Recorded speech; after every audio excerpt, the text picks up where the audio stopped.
do our section. This is the first video lecture on the section, the media, and how the media influences government. This is especially relevant right now because we are having an election. And so we're going to talk about how the media, influences us, its role in government, and things like that. So, just to get us started, we'll talk about different forms of media. When we talk about traditional media, we tend to mean radio, newspaper, and even television would be considered traditional media today. By media, just how information is disseminated to the public. And then, of course, the internet, social media, things like that, that would be classified as new media. Um, Television still is the top source of information for most of the public, but especially older individuals. So our older Gen Xers, our boomers, they get most of their information from TV. For younger Gen Xers, millennials, and Gen Zers, most of us use the internet to get most of our information.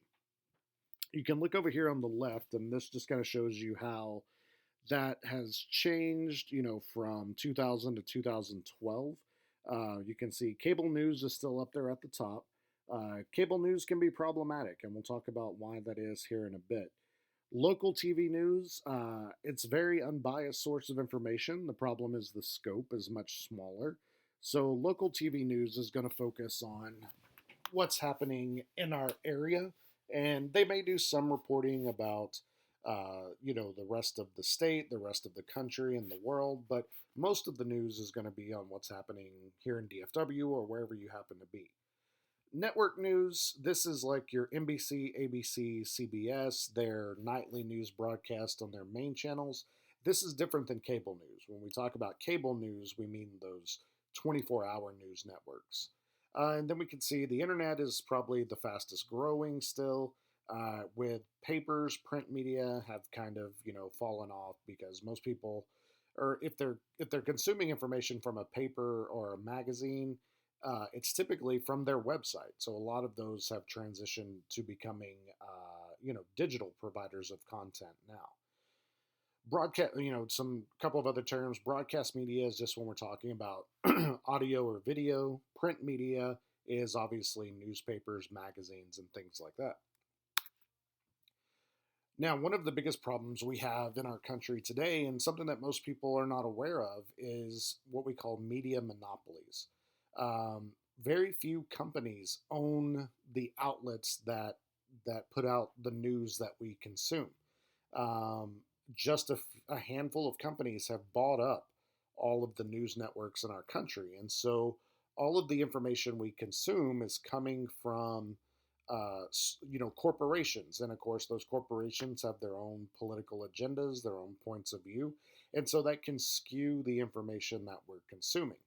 And more than anything, they view media as a way to generate revenue, to turn a profit. And they do that through selling ads, selling ads to other corporations. And then, they have to keep those corporations happy as well. They don't want to upset them, so they take their ad revenue away. So that's one of the biggest problems we have with media today, and we'll look at that in the next slide. What really started this was the Telecommunications Act of 1996. This was a bill passed by Congress that loosened the restrictions on media companies merging, consolidating under one corporation. And this allowed a lot of powerful groups to come in and start buying up media outlets. And so today we have very few media corporations that own our media, and their political points of view have become very apparent in most networks. And we'll take a look at that here on this chart. So you can see down at the bottom, these are the 6 companies that own most of the media outlets. They own 90% of all media that we consume, and some of them are now even getting into the business of buying, internet sites and social media sites and things like that as well. So here you can see on the bottom, Comcast. Comcast owns NBC. News Corp. This is Fox News, The Wall Street Journal, Disney owns ABC. Viacom actually just bought CBS. So this has actually shrunk even more. It's 5 companies now. And then Warner Brothers owns CNN and Time Magazine. So you can see it's very few companies that are putting out the majority of the information that we consume, especially on television. And this is why a lot of people have turned to other, more independent ways of consuming the news, like independent journalists, podcasts, and things like that, because they're not tied to these major corporations.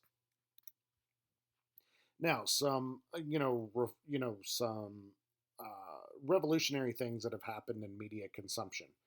Back in the 1800s, the penny press was the big revolution. There was an advancement in the printing press, and so it allowed newspapers to be printed quickly.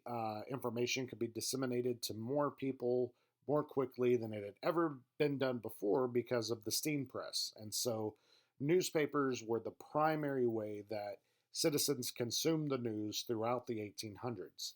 Of course, as we get into the 1900s, we get the radio, we get the television, and then the internet. And the internet just completely reforms and reconfigures how information is disseminated. Most of you aren't old enough to remember the early days of the internet, but in those early days, we had what were called news aggregators. And these were essentially things that would collect content from websites and send it to you in your email. So you would tell it, I want to get news from these sites, or I want to get news related to these topics, and it would gather that for you and send it to your email each day. Today, we all have apps on our phone for whether it's like Apple News or Google has theirs on Android, or you have apps for particular media outlets. And so we get the information that we want from the sources we want easier today than ever in human history. The internet has changed, the way information gets disseminated. Not only do we have the major news networks giving us digital content, but we also have things like blogs and podcasts and independent news sources. Like some of you may watch, like Philip DeFranco on YouTube, or there's a news network called the Young Turks. It's a very liberal news network that got started as an online network. And then, like on the conservative side, you have things like the Daily Caller, which is Ben Shapiro's organization. So you can really seek out independent journalists that are separate from these corporate-owned media outlets to get your information. And the internet has really changed the way we live our lives as citizens of this country. And that concept is known as being a digital citizen. The average person has a life that takes place on the internet and then a life that takes place in the real world. Most of it, right now, if it wasn't for the internet, I don't know how we would be giving your education to you. And so it's a vital resource in education, managing your finances, paying your bills, applying for jobs, whatever it is. So much of our life takes place on the internet and can have real world, ramifications for our behavior on the internet. And this, the situation we're going through right now really points out how vital the internet is as a utility that, it's almost as necessary today as having water or having electricity for your home. And there are still some places in this country where it is hard to get the internet, and we call that the digital divide. That in rural areas and low income neighborhoods, the internet is not as high quality as it is in other places, or being from a low income family may affect your ability to get the internet. And so this really is highlighting that whole net neutrality issue, how the internet should be classified as a utility because everyone depends on it today. Now, social media, of course, since the 2000s has been the biggest revolution in how we consume information, how we interact with each other. And so, and it's really changed the way we share information. If we look at Facebook, as of 2016, Facebook had 1.7 billion users. This would make it I believe, the second largest country, if it was a country, next to China. And so, so many people are online today using social media to consume most of their information. 190 million Americans are on Facebook. That's almost two-thirds of our total population consuming information via Facebook. Um, 70% of Americans use some type of social media. 68% say they get most of their news or some of their news or occasionally get their news from social media. That's what this pie chart over here on the left is showing. And so the problem is that, there is kind of this generational divide. Most of us who are millennials, Gen Zers, we understand that everything we see on social media cannot be taken at face value. But we all have our grandmas and our uncles and everybody who post things on Facebook, and it's the gospel because it agrees with their point of view, even though it's blatantly obvious that this stuff is not legitimate. And so that's one of the problems of social media is the uh, pervasiveness of misinformation, especially right now during an election season. Facebook and Twitter and YouTube and these other companies have been grilled by the public and by Congress about their role in making sure the information they're putting out is correct. And they've taken different stances on this issue. Facebook has said, that they will not take down information even if it's not true. And so they believe that it is up to the consumer of the information to vet what they're reading, and we pretty much need to do that anyway. But they don't believe they have a major role to play in preventing misinformation. Twitter has taken a very different stance. The CEO of Twitter, Jack Dorsey, has done a few interviews about this, and Twitter has taken the stance of pulling down information that is fake and not allowing political ads and things like that. And so these are two major companies with very different perspectives on what their role is.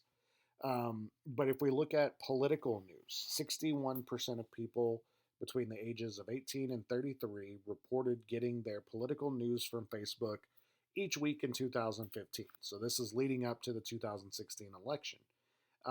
So most of the information that we're going to be consuming about the election, about the quarantine that's going on right now, everything in our country, most of that is going to be, is going to come from social media. And so, I think we have different ideas depending on our political point of view in the role of social media to make sure we are consuming true and legitimate information. Over here, there's here at the bottom, this graph kind of shows you the percentage of people who believe that most of the information on social media is inaccurate versus mostly accurate. And so most people are skeptical, but we know that, there is a generational divide here. And the older someone is, the less they seem to understand about social media. And so they tend to take those things at face value more. Um, but it's not all bad. Social media has played a large role in, politics and the way it's helped people connect, protest movements, revolutions, things like that. About 10 years ago, there was a movement called the Arab Spring in the Middle East. And Twitter at that time was not banned in most of the Middle East countries. And so, in a lot of countries like Egypt and Libya and places like that, there were uprisings against those in power there, and they used sites like Twitter to organize their movement, arrange protests, and things like that. Here in our country, the Black Lives Matter movement has used the internet to organize people, start protests, all that kind of stuff. The Women's March after the election, these are ways that social media can be used politically to bring people together to create change. Now, benefits and some concerns. Some benefits of what the internet has done for the news and for the media. Citizen journalism. Today, really, anybody can be a journalist, if they're in the right place at the right time or if they're motivated. Um, Back in the day on TV and in newspapers, there was a lot of investigative journalism.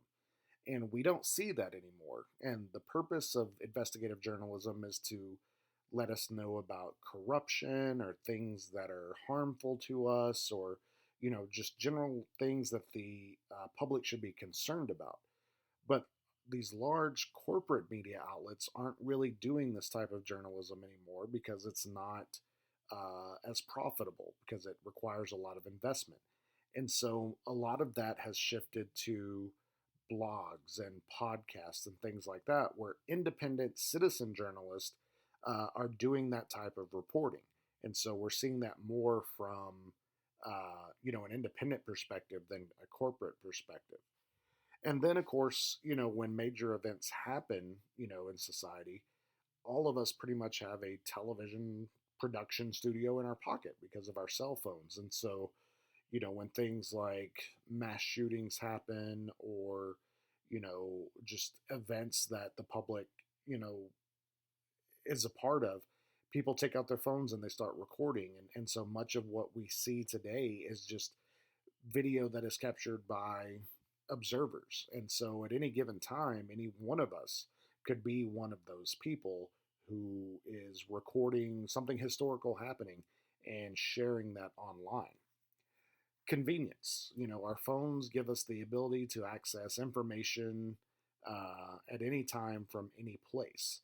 Now there can be downsides to this too, especially right now. With what we're dealing with the coronavirus and the quarantine. I've read a lot about people who are, who have had to like get off the internet because they're constantly consuming that information, and it's making them anxious about what's happening and things like that. And so there's an upside to convenience, and there can be a downside where we can feel overwhelmed that there's so much information all the time to keep up with. Currency, what we are seeing online tends to be the most up to date. TV networks have to wait for broadcast, and they have to wait for certain time slots. The internet doesn't have that problem. So the internet is probably going to be more up to date than any other form of media. Depth, especially if it's something you're really interested in. This is what's great about podcast is, if you're watching the news, or you're watching, a documentary, or something like that, they have time slots, they have constraints that they have to fit into. But you can go on the internet and read as much for as long as you want, or listen to a 3-hour podcast about a thing you care about. And so it's not constrained by in the same way as television media, the radio, and things like that. And then diversity. There's every kind of point of view that you could think of on the internet. Some of them are silly, like people who believe the earth is flat. But freedom of speech, they are just as entitled to put their documentaries and things on YouTube as anybody else. So there's a diverse amount of perspectives out there on the internet, and you can find lots of information with lots of different points of view. Now, some of the concerns about online news. The problem with investigative journalism online is this type of reporting is expensive, and so it needs funding. And the problem is that these corporate media outlets have a lot of resources, but a lot of these podcasts, like one of my favorites is a podcast called Reveal, and they do a lot of investigative journalism about different topics each week, and they depend on grants, and they depend on donations from listeners and things like that. And so there's not, the funding is only as good as how much people believe in what they're doing. So it's definitely more of a struggle to do it that way than it is for a corporate owned media outlet to do that type of reporting. Variation in quality. All this takes is a YouTube search. There's everything from, people, very crude videos, or people in front of a green screen, all the way up to professional quality production. And so there's going to be a large variation in the quality of the production and the quality of the information that's being given out. Effects on knowledge and tolerance. This is kind of what we talked about with today. We have a bad habit of only listening to information that agrees with our point of view. And so with social media, the internet, things like that, we have a bad habit of not listening to sources that disagree with us, not listening to people that disagree with us, unfriending people, and that can create an echo chamber where we're not really being exposed to anything that's at odds with our own point of view. And then propaganda. There are some dark places on the internet, where, things like the incel movement, white supremacy, terrorism, these types of things, they enlist people on the internet. They expose, vulnerable people to bad ideas and enlist them into their movement. And we know, like there's subreddits on Reddit, there's 4chan, places like that where this type of stuff happens. And so that can be a downside of the internet as well. Now, how does the media influence politics and influence us? A lot of us tend to like to believe we are above being influenced by the media, but that's not always the case because we don't always know what's happening. This chart over here on the left, this is the most trusted TV news brands here in our country, and so this this list gives me a little anxiety because if you look at number two, Fox News, and we know Fox News is not the most trusted network, or they're not the most honest network. I would put them and MSNBC as the two most biased news networks, in the United States. Now, BBC is number one, which is interesting for the United States, but looking at our country from an outside perspective sometimes gives us a different point of view on what's happening. Um, but all of these news networks, they have different things they do when they are putting information out there. Agenda setting is what they choose to bring attention to. And so by choosing to highlight certain stories over others or certain perspectives over others, they are setting an agenda, whether, we realize it or not. They're pushing certain perspectives over others, and that can make certain issues seem more important than others, can make it seem like more people agree with a certain perspective than not, and that pushes bias onto the public. Selection bias is only focusing on one aspect of an issue while not talking about others. And Fox News and MSNBC are really good at this. If we're, say, talking about the president, Fox News right now is going to only talk about positive things, positive points of view, stuff like that, where MSNBC is only going to talk about negative things about the president. And so this is, favoring certain aspects of what's happening over others to definitely push a bias. Framing and priming kind of go hand in hand. Framing is getting us to feel a certain way about an issue. So let's say that we are talking about immigrants, and that night on the news, they decide to only present stories about crimes that have happened where the offender has been, let's say, a Latino immigrant. So they are framing it in a certain way to get you to associate things like crime and immigration and things like that.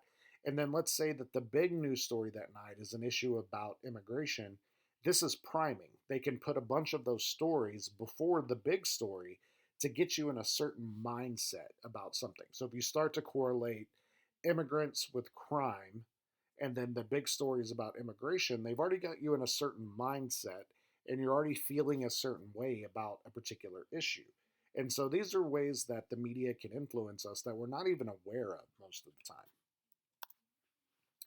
And then a couple of regulations. The media can't be too heavily regulated because of the First Amendment. The First Amendment, freedom of the press, freedom of speech, stuff like that. The media has the right to do what they do. There are a few rules that, especially during election season, like the equal time rule. If a broadcaster gives time to a candidate, there are FCC rules about them giving equal time to their opponent. A good example of this, in 2016, we saw Hillary Clinton and Donald Trump both appear on Saturday Night Live, or some of them appearing on the late night talk shows like Jimmy Fallon and Jimmy Kimmel and stuff like that. Well, the regulations say if you're going to give time to one candidate, you have to give time to the other. And that's to try and give them fair access to the media, because getting time on network television and stuff can be expensive, and so if one is getting free access, the other has to be given the same. And then right of rebuttal. This is similar in that if one candidate goes on TV and says something, let's say that they're on, I don't know, like late night with Stephen Colbert, and they say, accuse them of something very bad, or, you know, accuse them of, or have a personal attack on their opponent, that the other candidate has to be given time to respond. So it tries to keep access to the media as fair and equal as possible. All right, that's it for the media. That's a pretty short section. So we'll talk more about this next week when we have our conference. And so if you have any questions over this, just save those for the conference. Well, if you have any questions before that, you can always email me. But we'll talk about this more next week.